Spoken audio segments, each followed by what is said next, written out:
चांद दिखा है, किस तरह से आप लोग मुहर्रम का जुलूस निकालते, किस तरह से आप लोग मुहर्रम मनाते? देखिए, ये मुहर्रम का साल तो नया साल है। मुहर्रम का जो ये महीना है ये नया साल होता है अरबी में यानी इस्लाम में। मगर जब से करबला का वाक़या हुआ है हम लोग गम मनाते हैं। जैसे ही आसमान पे चांद नमूदार होता है हर घर में अज़ा खाना सज जाता है और बच्चियाँ, औरतें, बूढ़े, जवान सब चूड़ी बढ़ाने लगते हैं और उसके बाद फर्श बिछता है और मौला हुसैन का मातम होता है और हम लोग सीना जनी करते हैं, रोते हैं, रुलाते हैं। रोएंगे, रुलाएंगे, जहरा के लाल का गम मनाएंगे। करबला नहीं गए हैं मगर करबला यहीं बनाएंगे। ये मेरा यानी कि कहना है। और देखिए अभी आप देखिए कि छोटी छोटी बच्चियाँ सीना जनी करती हैं, नौहा करेंगी, मातम करेंगी, रोएंगी, रुलाएंगी और सब अपना सुहाग, जितनी भी औरतें सुहागिन हैं सब अपना मौला हुसैन के नाम पर अपना सुहाग बढ़ाएंगी। काला जिस्म पे कपड़ा पहनेंगी और ये सोग मनाते रहेंगे इंशाअल्लाह। 2 महीना 8 दिन हम लोग सोग मनाते रहते हैं इमाम हुसैन अलैहिस्सलाम का, इसलिए कि हमारी कौम रोने के लिए पैदा हुई है और इंशाअल्लाह रोती रहेगी और हुसैन का गम मनाती रहेगी। इसलिए कि जो ये कौम है ये ज़हरा फातिमतुज़ ज़हरा सल्लल्लाहु अलैहा की दुआ है, ये दुआ का असर है। जनाब फातिमा ने खुद दुआ दिया था कि मेरे एक कौम ऐसी होगी जो कि रसूलुल्लाह ने जनाब फातिमा सल्लल्लाहु अलैहा से जब बताया था इमाम हुसैन की शहादत का वाक़या तो बीबी ने बहुत रोई, बहुत बीबी हमारी रोई। कहने लगी बाबा ये बताओ कि जब किसी का कोई मरता है तो कोई रोता है। बीबी हम बाबा बताइए जब किसी का कोई मरता है तो रोता है, जब ये वाक़या होगा तो अली नहीं होंगे? कहा नहीं। कहा फातिमा हम नहीं होंगे? कहा नहीं। कहा मेरा बेटा हसन नहीं होगा? तब बताओ मेरे लाल पे कौन रोएगा?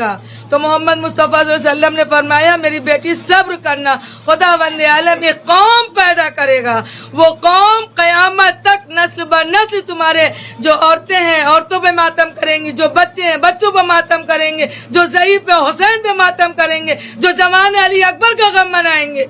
यानी कि ये हम जो जनाब फातिमा ने दुआ दी थी कि अल्लाह इस कौम को सलामत रखना और इंशाअल्लाह ये कौम क़यामत तक नस्ल ब नस्ल कायम रहेगी। लाख कोई मुहर्रम रोकने की कोशिश करे मगर मुहर्रम ये गम रुकेगा, न रुका है न रुकेगा।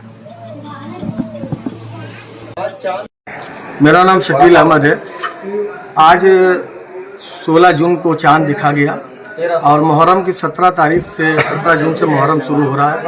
हजरत इमाम हुसैन के अली मकाम की याद में तमाम इमाम बाड़ा सज जाता है। इमाम बाड़ों में अली असगर का झूला, अली असगर का झूला, जनाब शकीना का कुर्ता और हजरत इमाम हुसैन के ताबूत और तमाम सामग्री जो है शहीदों की सामग्री इमाम बाड़ों में रहती है और उस जगह से फिर 10 दिन लगातार इमाम बाड़ों सजा रहता है।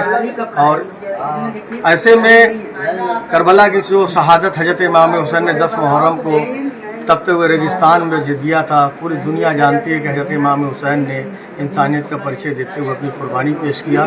आज मुहर्रम का महीना शुरू हो गया है। मैं वाराणसी के जिलाधिकारी सत्येंद्र कुमार जी से, वाराणसी के मोहित अग्रवाल जी से जो पुलिस कमिश्नर हैं, वाराणसी के नगर आयुक्त हिमांशु नागपाल जी से मेरी गुजारिश है कि जैसे आपने ईद बकरा ईद को सकुशल संपन्न कराया वैसे आप मुहर्रम को भी सकुशल संपन्न कराने में अपनी अहम भूमिका निभाएं ताकि संबंधित विभाग के अधिकारियों को आदेश दें कि जो है जितना दालमंडी का एक जो मार्ग है वो 3 तारीख से जुलूस शुरू हो जाता है और लगातार जुलूस इलाके से गुजरता है। इस इलाके से 42 घंटा चलने वाला 6 मुहर्रम का जुलूस, 5 मुहर्रम का जुलूस, 8 मुहर्रम का जुलूस इस इलाके से उठता है। ऐसे में 10 तारीख को भी गश्ती अलाम तमाम जुलूस इस इलाके से जाता है। ऐसे में मैं वाराणसी के जिलाधिकारी महोदय से, मोहित अग्रवाल जी से, हिमांशु नागपाल जी से कि सीवर लाइन की समस्या, बिजली के तार की समस्या और डीएम साहब से मेरी गुजारिश है कि दालमंडी जो मार्ग चौड़ीकरण हो रहा है वो हो अपनी जगह है,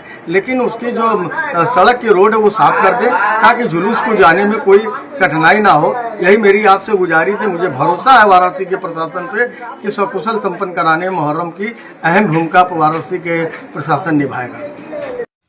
कल फिर मिलते हैं कुछ नए खबरों के साथ, तब तक के लिए जय हिंद।